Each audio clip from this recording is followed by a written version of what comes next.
today, guys, is a important day because we will be interviewing somebody who scored a lofty. What a nice word, lofty.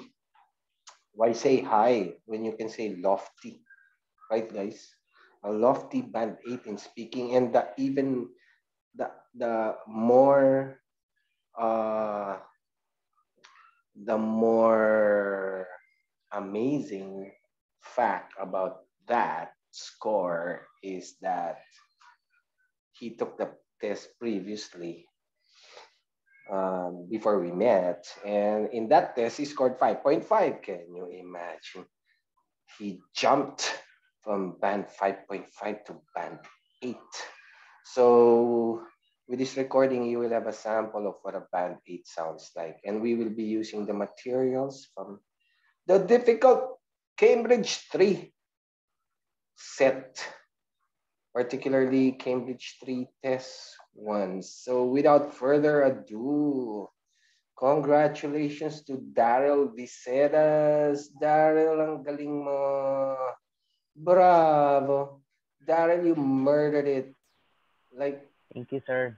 You went into the test and then you just had a machine gun and then you just, you know, you just you just host down the examiner. Okay, so Daryl, let's sample it first and then I'll ask you about your experience after. So let's begin with the simulation. So Daryl, first of all, can I have your name, please? Hi, my name is Daryl Vicedas, and you can call me Daryl. Okay. Daryl, let's talk about your family for this first part. Do you have a large family or a small family? Well, I cannot say I have a big family, but here in the Philippines, it is commonly to have, it is most common to have, a member of, it's very common to have five members of the family, like two, like the parents, and then 2 to 3 kids in a family. And basically, my parents made that family tree, and we are three. I have one brother and I have one sister. Oh, okay. And so what's your number in the order of your siblings? I'm the eldest, Mm-hmm. and the second one is my sister, and Mm-hmm. she's a teacher. She's a professional also. She's a teacher, and Mm-hmm. our youngest is a graduate of criminology. So Mm-hmm. uh, despite the poverty that we had experienced Mm-hmm. during back in the days, my parents able to manage. Able uh, to give a very fortunate life for us. Mm-hmm. Yeah. And how was it like growing up as the eldest? Well, I couldn't say that was hard because when I was young, I can play. I can do what I wanted. Mm-hmm. But there were times that I needed to take care of my kids, especially Mm-hmm. when my parents were not around because they were working. Mm-hmm. So Okay. I needed to be there for my brothers and sisters. But Mm-hmm. overall, I could say that I really enjoyed my childhood Okay. Was it because hard watching there were over times your that, uh, excuse me, sir. there were times that Daryl, Yes, sir. Yes, sir. you were saying there were times that Yeah, there were times that I needed to take care of them, but my parents were very lenient. Once they arrive, they will take care of my brothers and sisters. So it's reasonable and very fair. Mm-hmm. Okay. Growing up the eldest, is there a pressure on your part to be more successful than your siblings? Oh, that's that is a fact. Actually, when I Mm-hmm. was in high school, my sister, she was really good in school at Mm-hmm. school. I mean, academically, she was Mm-hmm. really good. She was constantly on on she was constantly on high honors. Mm-hmm. So, but when I was that time, when I was in high school, I didn't mind that because I was always naughty. I did Mm-hmm. not pay a lot of attention with my studies, but there was, yeah, I could say I felt a bit pressure because Mm-hmm. as as the eldest, I needed to be, a good example for my brothers and Mm-hmm. sisters. But Yeah. eventually, that job or that kind of job took over by my sister. But it Mm-hmm. doesn't matter because Mm-hmm. we finished and we graduated professional. Okay. And is it better to grow up as the youngest? Sir? Is it better to grow up as the youngest child? Well, for me, I would say yes because all the privileges you will get Mm-hmm. Yeah.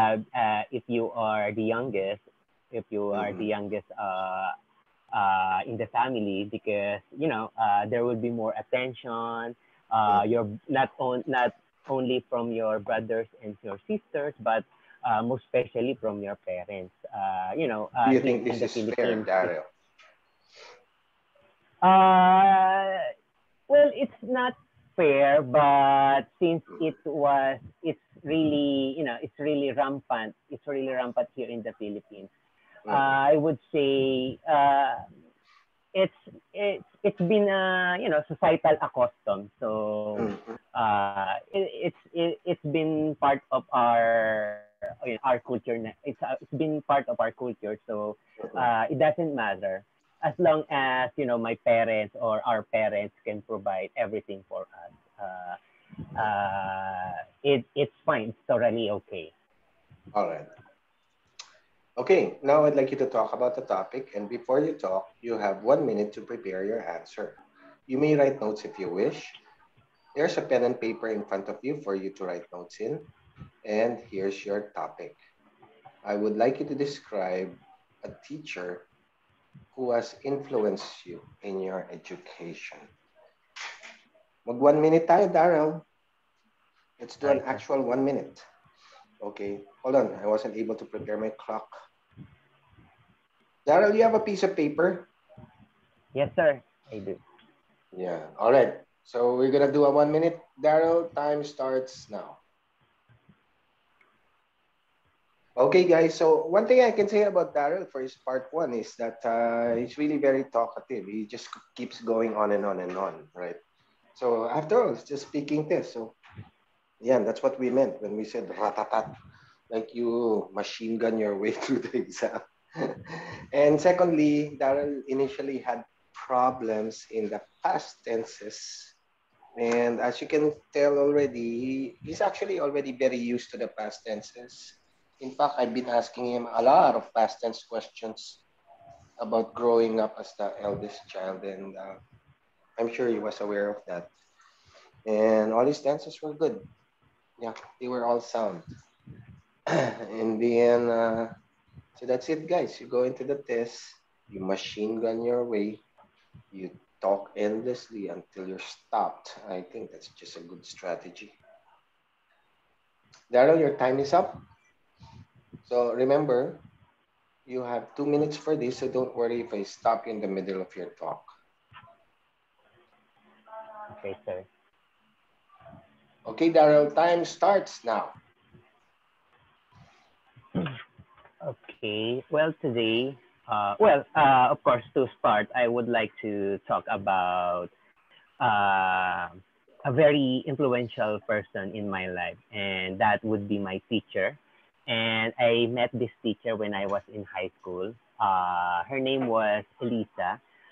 She was my teacher in fourth year high school. Yeah, fourth year high school, and she was teaching history class, and I really learned a lot from that class because I never thought, actually, I never thought that I would like the history class because, I thought it was boring, but eventually, it turned out that it was really, fantastic and really, a really good, really nice and really good class to learn.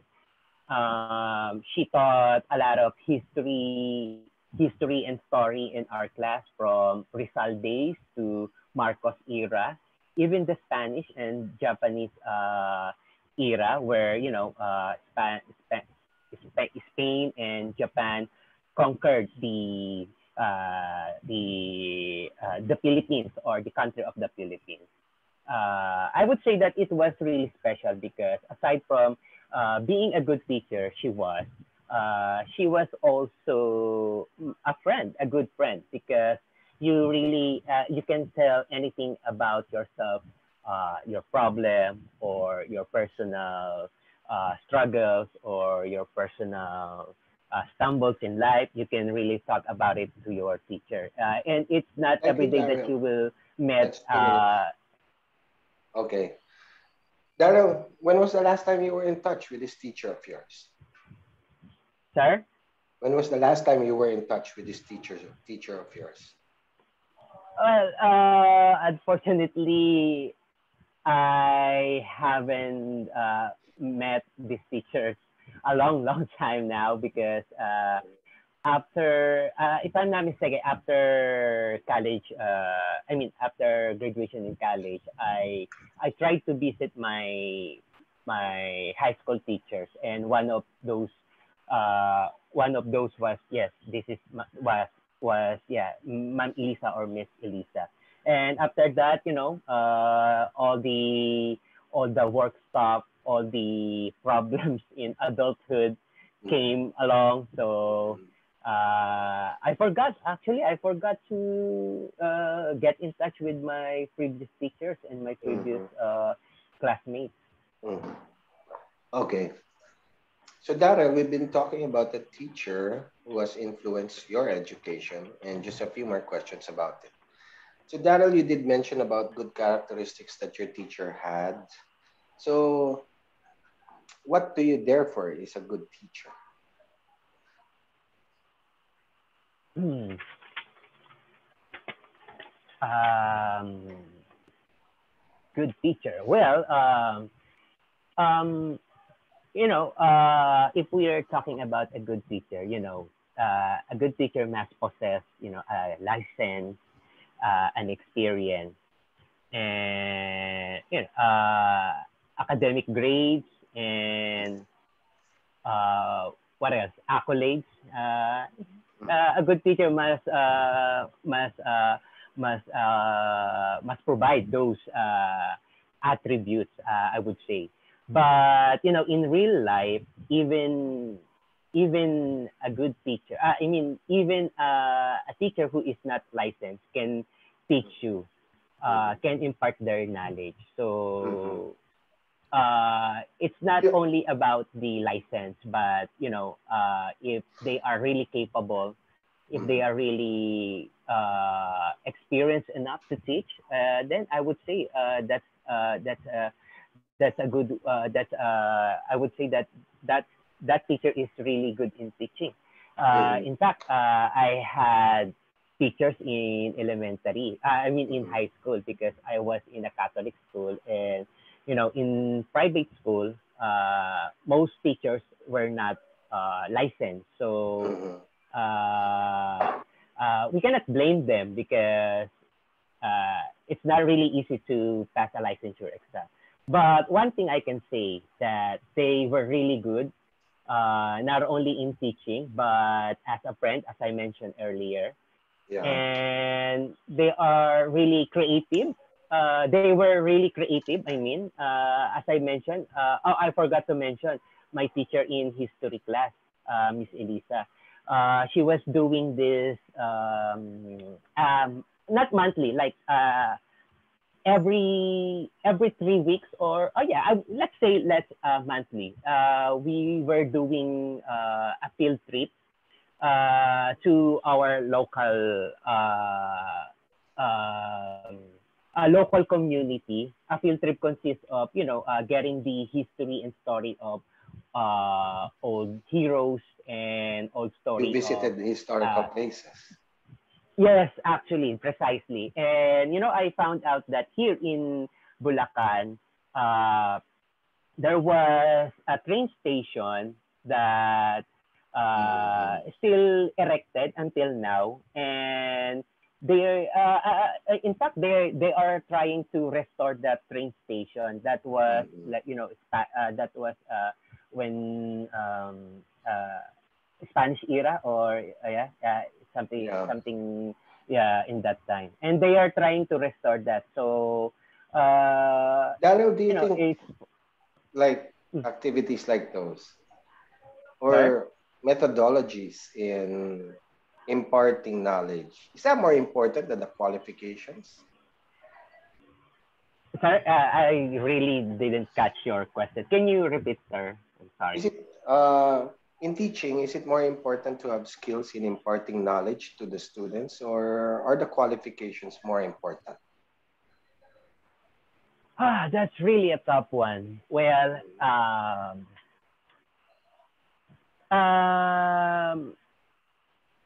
I would say that at some point it's important that no, actually, my answer to that question is Mm-hmm. both.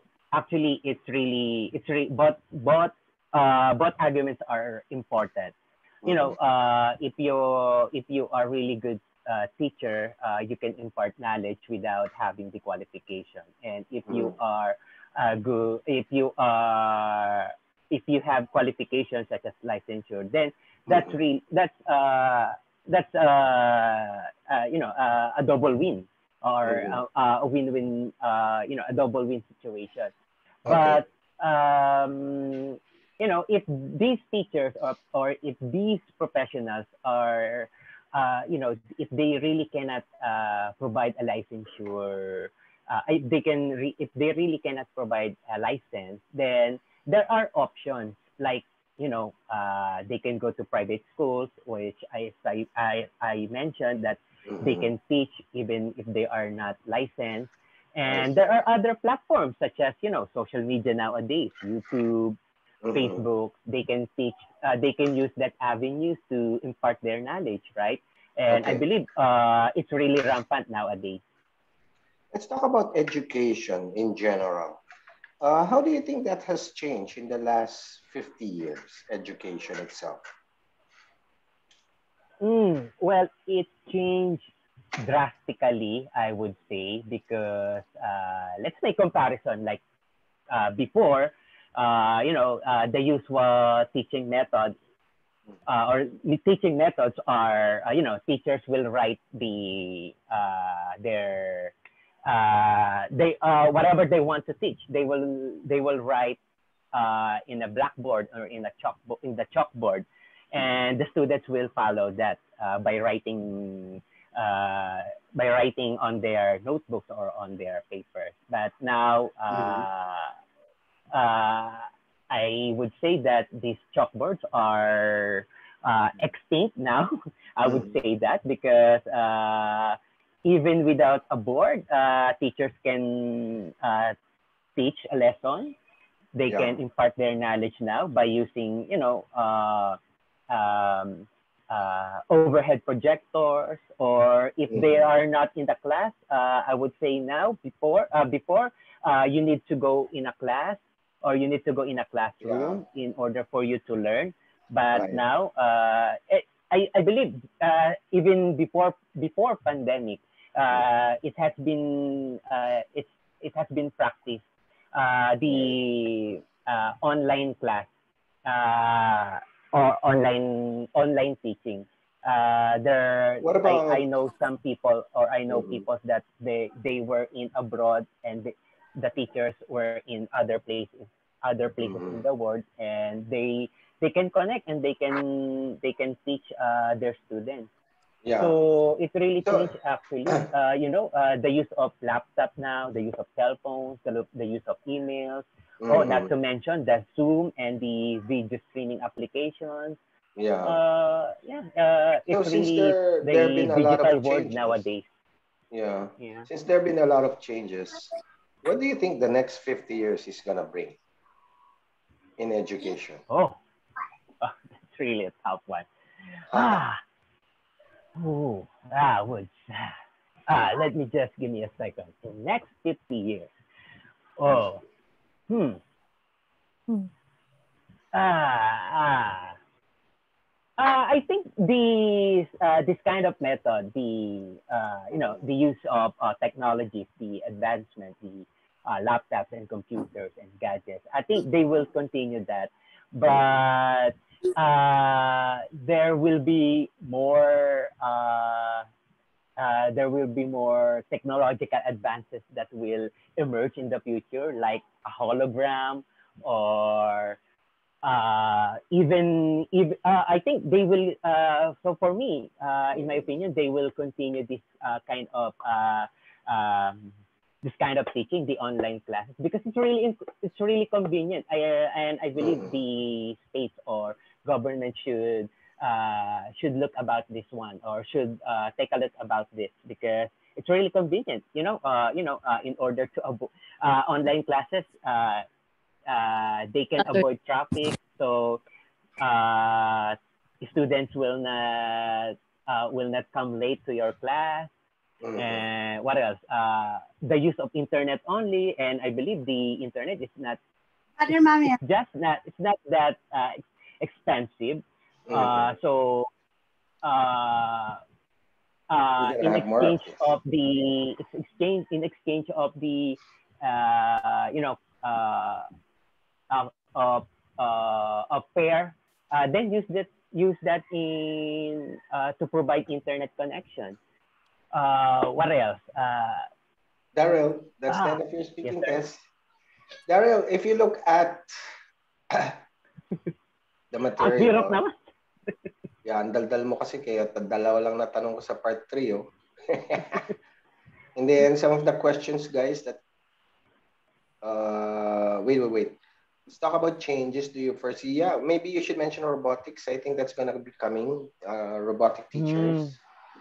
And then Mm, yeah, I think it's going to robot. be a hybrid, no? We're gonna have Yes. classroom, we're gonna have online there. Yeah, that's certainly going to be happening in the future already.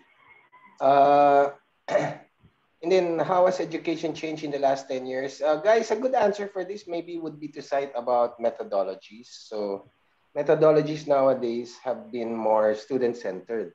What that means is that teachers avoid doing uh, the work that students should be doing in the first place. So, for example, researching about history, maybe the student should be doing that instead, rather than the teacher imparting lessons from history herself or himself. So, education nowadays has become more um, empowering. Their teachers are training students to empower themselves to acquire the information by themselves. Don't forget that. That's a major trend. In other words, students nowadays are less spoon fed than they were in the past. I don't know if you ever encountered that when you were in college, when the teacher would ask you to make the reports yourself, right? Rather than the teacher teaching the topic there. And that's a norm already. Try going into like masteral classes. The teacher hardly teaches. It's the students who do all the work. And then you can see, so don't forget that it has become more student centric rather than teacher centric. And then a national education system, how do the expectations of today's school leavers compare with those of the previous generation? I see. Guys, there's a trap here, school leavers, that actually means people who leave school, right? So what are the expectations for those who have graduated today compared to the previous generation? So tough one. Okay. I think there's a greater expectation nowadays, right? If you're a graduate, then there's a bigger expectation of you. And what role do you think extracurricular activities play in education? So I guess this is like sports or something, right? So I think it's what we call holistic learning. So you get to learn about other aspects about the work, right? You get to improve your people skills. You get to improve your talents in the sports, for example, or in leadership or in the arts. They play a role in education. That's why, particularly student organizations, right? There, so that teaches a lot about leadership. And then different styles and methods of teaching and learning, and what method of learning works best for you there. So again, this is going back to the teacher-centric and the student-centric approaches. So one thing I can say, guys, is that students nowadays are still adjusting to the new norm. So generally, students still expect a lot of guidance or support from the teachers, but ideally, you should be able to make it happen on your own. That's how it should be.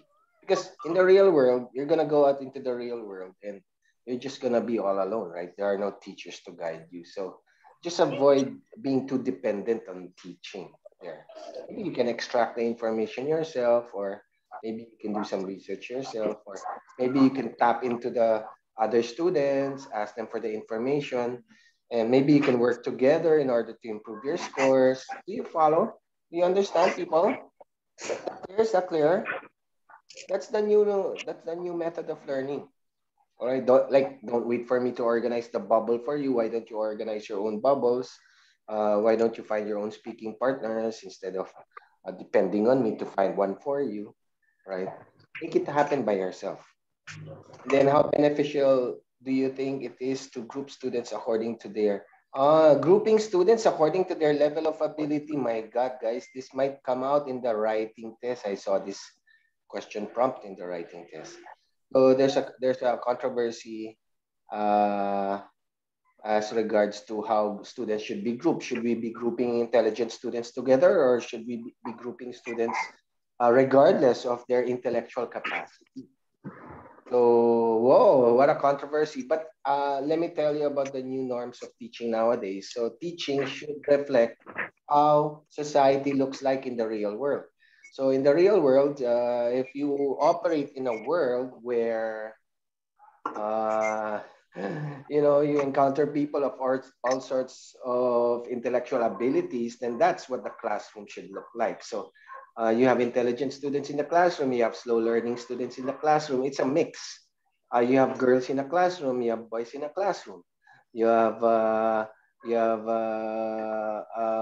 LGBTQ in the classroom. You have, in fact, they're trying to incorporate people with disabilities into the classroom, even mental disabilities into the classroom already. That is the new mode of learning. Very different from those in the past, where we would have something like a honor section. So nowadays, there's no such thing anymore. I don't know if it's the same in the national education system, but as far as the private schools are concerned, there's no such thing anymore. There's no more honor section. Everybody's mixed up with everybody else because that is how it is in the real world.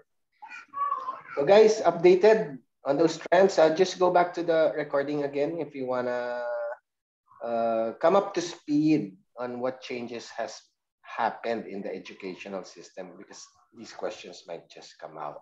You'll have better bullets for them. All right. Guys, before we continue, I'd like to ask Daryl again before we stop the recording. Daryl, I actually talked to you before your exam, right? I think. Uh, so Daryl said that he was able to throw a lot of. Oh, these are really helpful in your band 8 level. He said words such as a good time, Charlie. A good time, Charlie is a person who just who doesn't wanna. That's not the kind of student I wanna have, right? A person who doesn't know how to sacrifice or to work hard or to suffer, etc., etc. That's a good time, Charlie. And then over the moon, of course, means you're ecstatic, you're extremely happy. Adrenaline rush, everybody knows about that. And the tip of our fingers, those are all idiomatic expressions there. Daryl, very quickly, what were your part one questions? Okay, sir.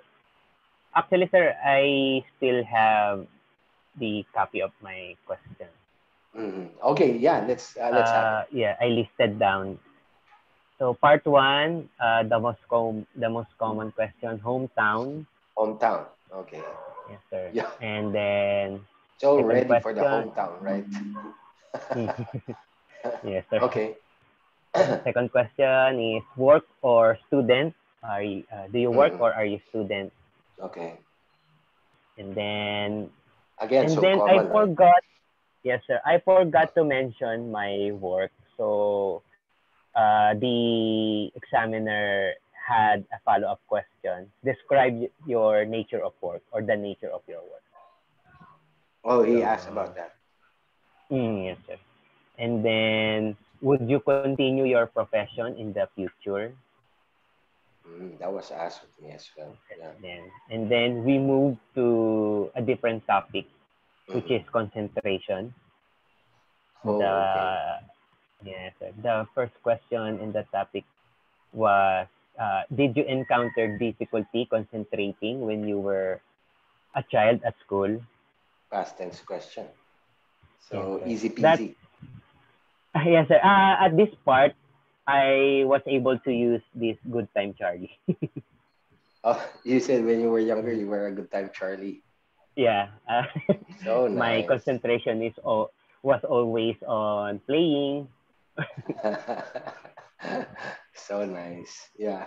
Yes, sir. And Okay. then the next question was, do you think it is hard to focus in a noisy environment? Mm.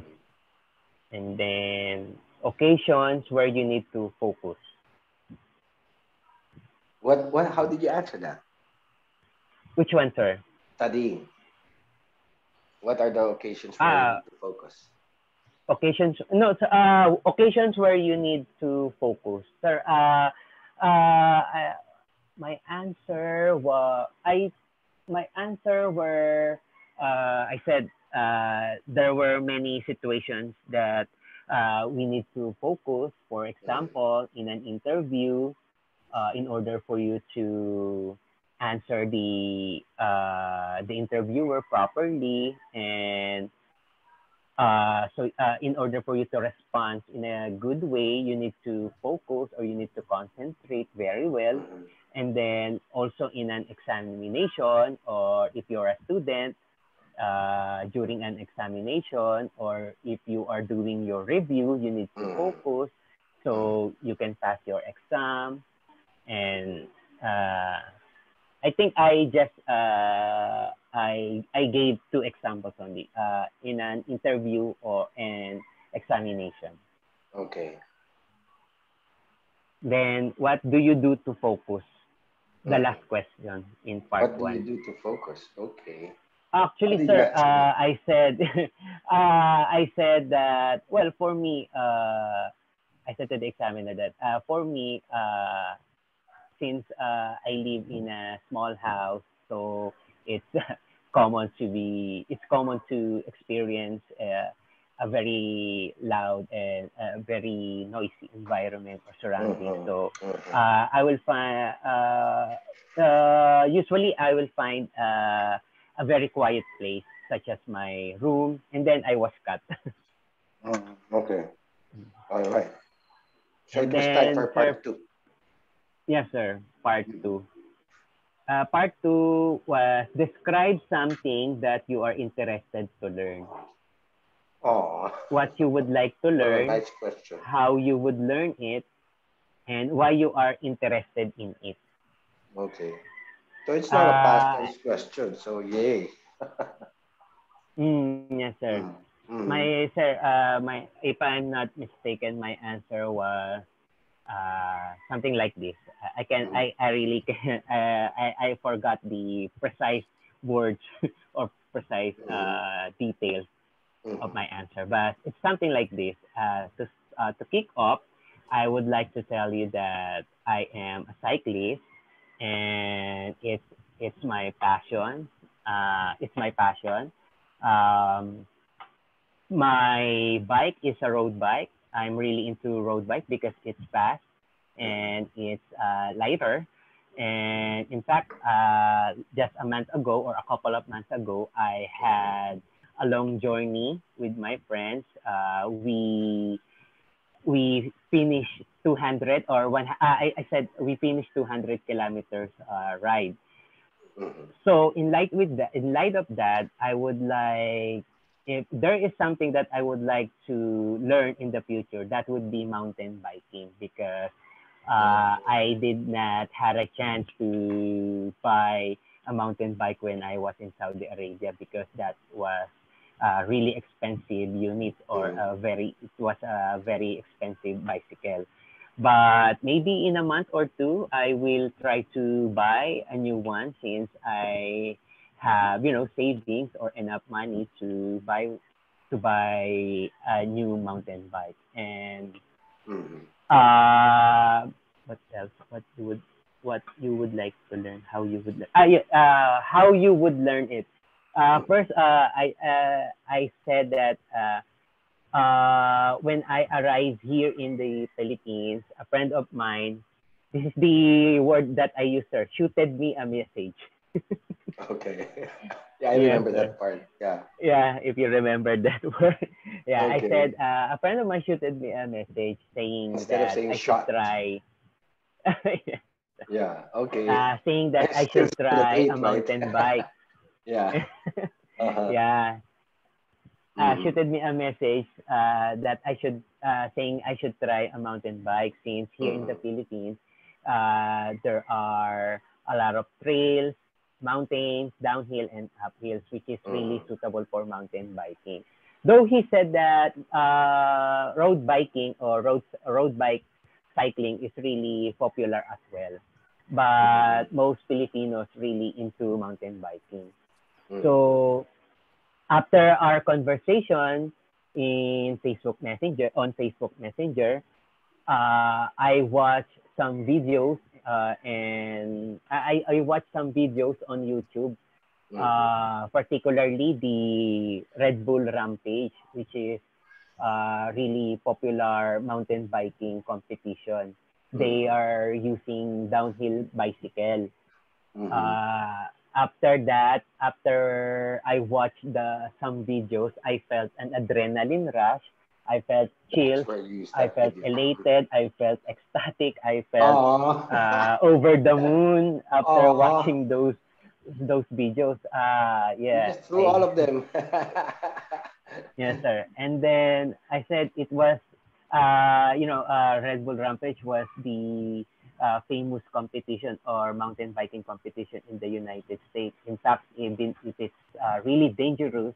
There were injuries, sometimes death, sometimes death. The government were really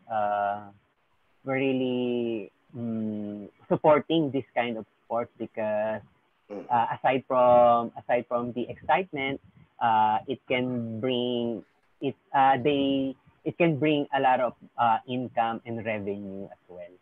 And mhm. then I was cut. Okay, that was the end of the 2 minutes. Yes, sir. Okay. And then mhm. There was a follow-up question in part three. Yeah, yeah, yeah. What was wait, what was Uh, the follow-up question for the part two?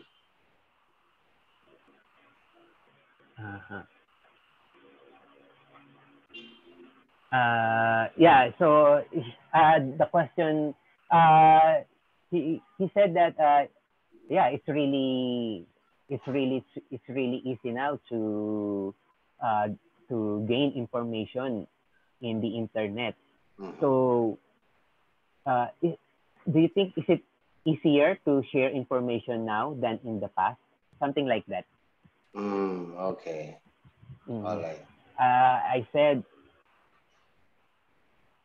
yes, sir. I said, yes, it's easy now because before, uh, before, if you want to talk to somebody or to someone, especially if they are abroad, you need to Mm-hmm. write a letter, or you need to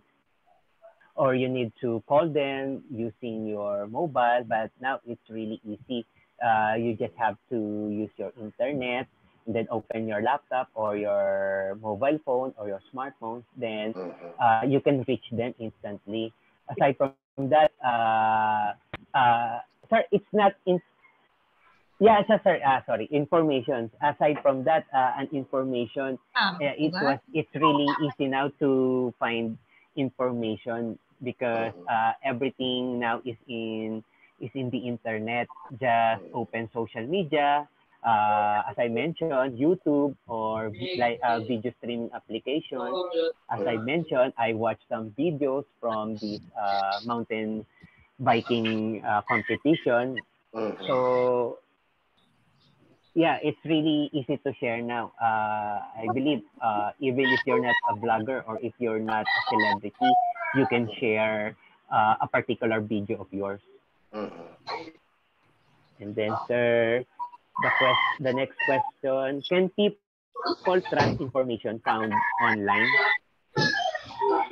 Uy, pamute. Wait, wait, wait. Okay. Yes, sir. Can people The trust question. information online? Mm-hmm. Yes, sir. Actually, I was hesitant with my answer to this question, but it was something like this, sir. I said that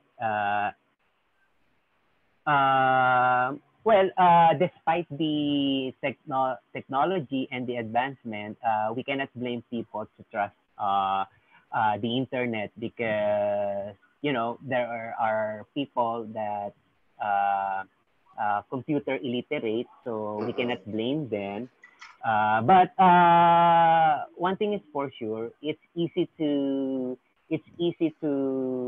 uh, to find out if a particular or a significant site is a scam, or if a particular site if you cannot if a particular site is a scam, especially if that site is asking is asking about your personal details such as Mm-hmm. credit card numbers, your IDs, then Oh. if those sites are asking those information, then you have to leave that site immediately or report that Mm-hmm. site instantly. Uh-huh. Something like that, sir. Okay. The question. And then, do you think the internet is helpful to learn new things? Mm-hmm. My answer is yes. In fact, even grade school can learn anything now in the internet. Just Mm-hmm. open their laptop and they can watch videos, YouTube, and they can learn they can learn something even if it's not helpful. In my case, I just watch videos from YouTube. So from that moment, I learned that mountain biking is mountain biking is an acceptable sport nowadays. Mm-hmm. Mhm.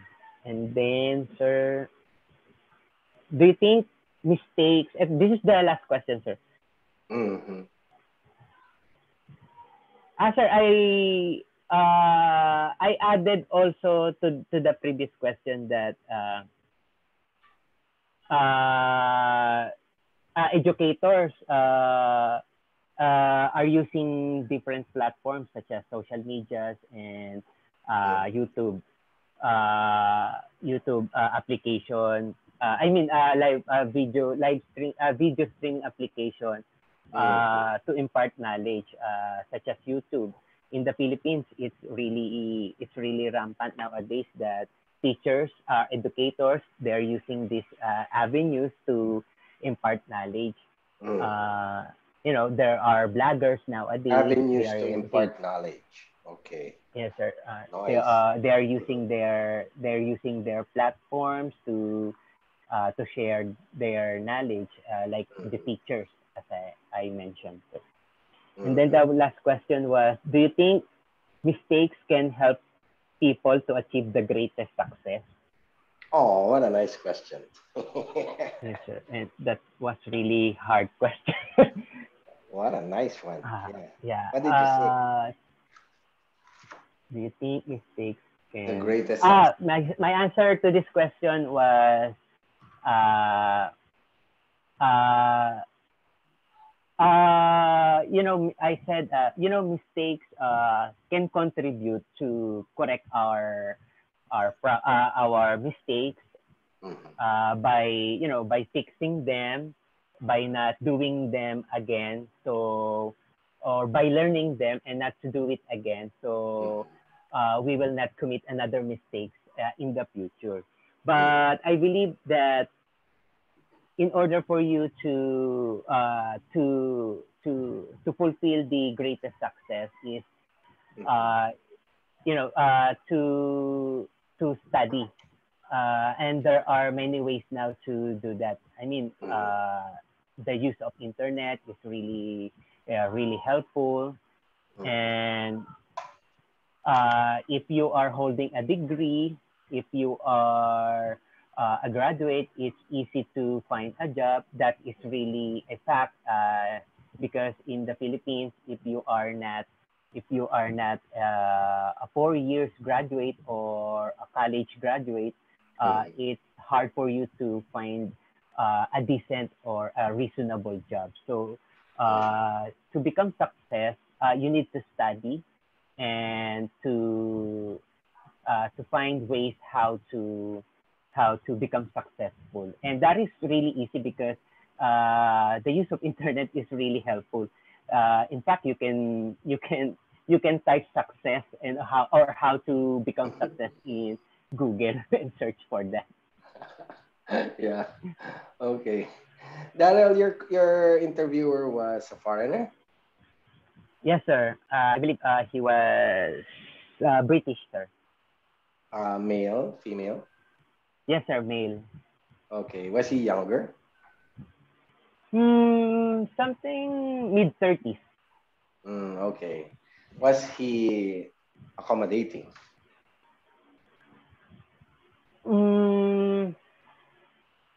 Accommodating. I couldn't say he was accommodating, but sir, he Was was. he stoic? Was he smiling? Yeah, of course.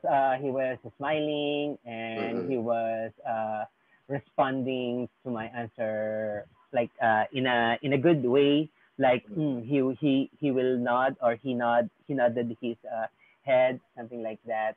Mm-hmm. But he was not talkative, unlike my Okay. previous examiner, Mm-hmm. which was really talkative. He was my previous examiner during 2020. Mm-hmm. He didn't give me a chance to talk at all. Okay. But this one, Mhm. you can sense or you can feel that he was listening. The examiner was listening. Mhm. Okay. And how did you feel when you first saw him? Did you feel intimidated? Yes, sir. Actually, because I was hoping that I would get a Filipino examiner because Mm-hmm. because of my previous experience or my experience, the previous one was a British as well, and Mm-hmm. Oh, I see. I was scared to with their accents that I will not hear their questions properly, Mm-hmm. and yeah, that was my concern that time. Mm-hmm. So I was hoping for a Filipino examiner, but they gave me a foreigner, but it was okay. It turned out that it was a good fortune for me. Yeah. What time was your exam? Morning? Yes, sir. Afternoon, right? 12:20. Yeah, twelve At twenty. 12:20. Yeah, in the afternoon. I All right. arrived at the venue at 10 o'clock because yeah, because Mm-hmm.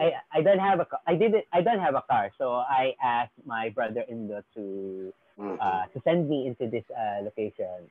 Mm-hmm. But so he said that yeah, I can drop you, but we need to go there at 10 o'clock. So Mm-hmm. that's okay. So I arrived there at 10 o'clock in the morning. Okay. Mm, were there a lot of people, Daryl? You took the exam in STI Cubao, correct? Wait. Is that no, no, no, no, no. Cubao, sir. It No, not is what's the name of the venue? It's I not forgot also STI. the name. The STI is the Yeah, one but it in was an institution, sir. yeah. Okay. Were there a lot of people? Not much.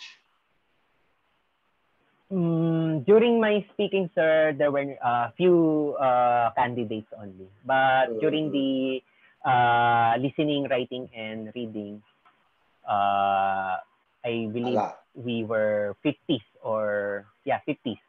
Oh, wait. You took the We paper were in base. 50s.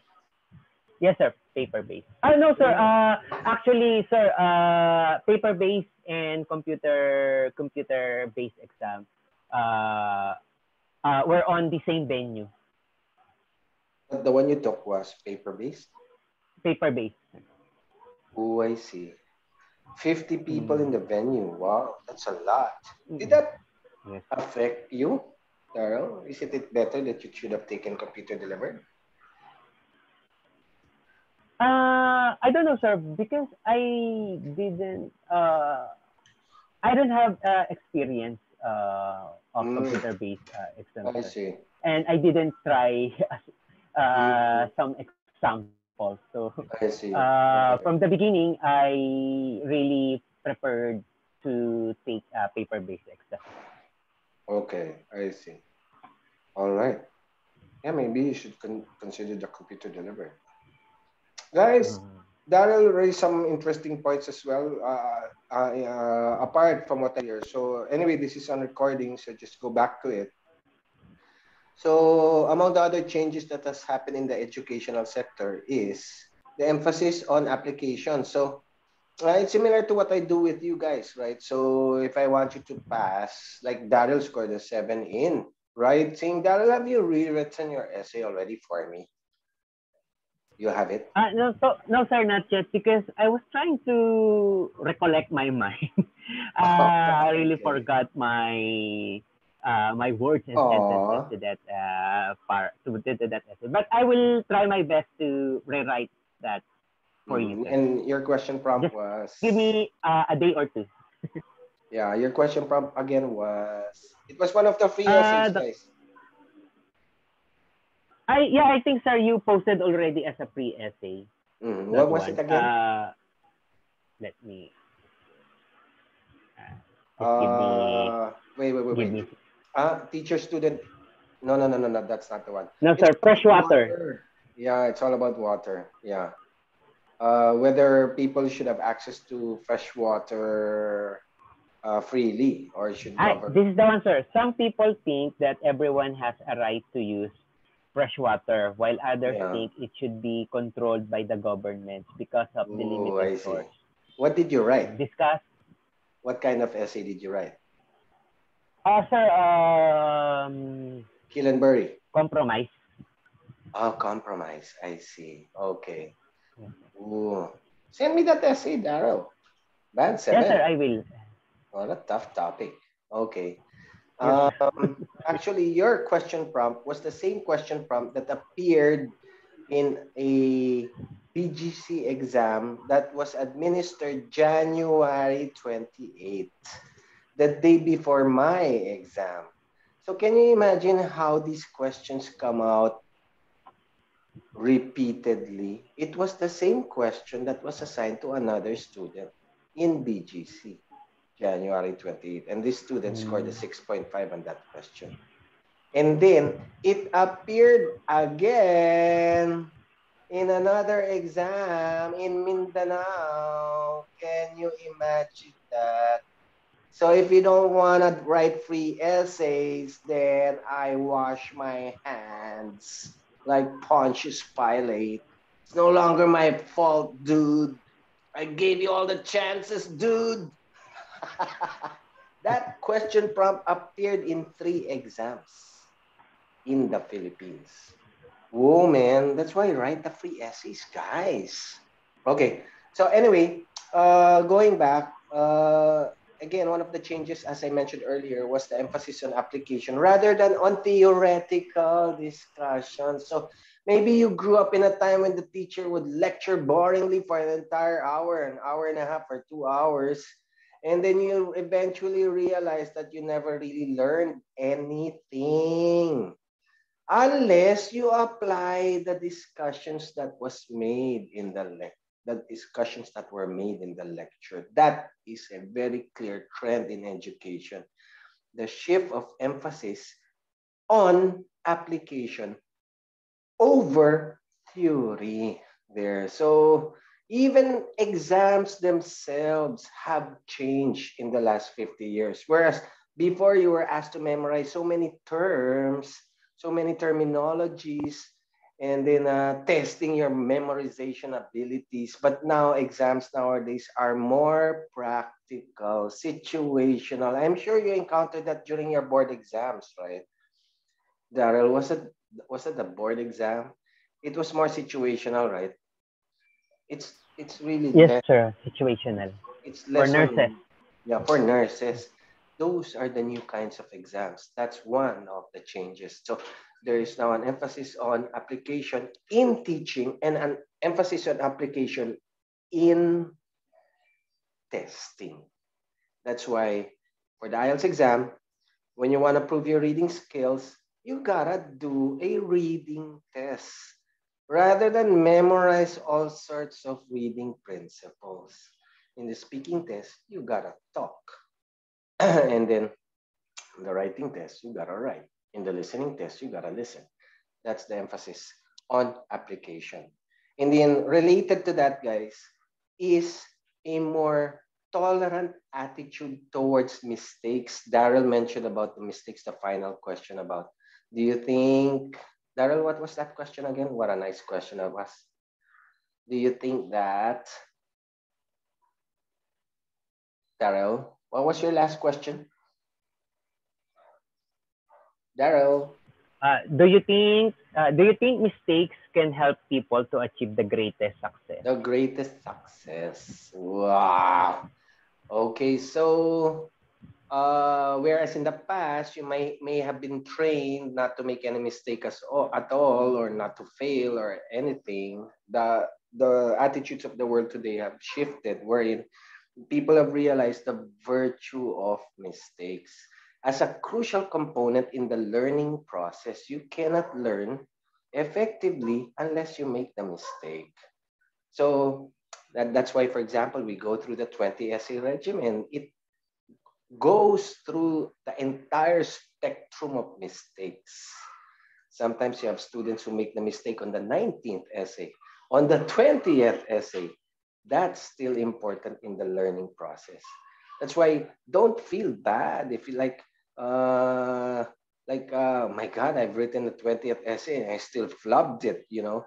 It's okay because you learned something more important from that exercise, the very final essay exercise. Is that clear, guys? Changes in the educational system. Don't forget. uh, so, Daryl, there. Thank you for your time, Daryl. Hold on. I'm gonna stop the recording. I'm sure there are gonna be questions. So, Daryl, you are now enshrined in history. You are now the newest YouTube sensation. Hold on, guys. Stopping the recording. Hold on.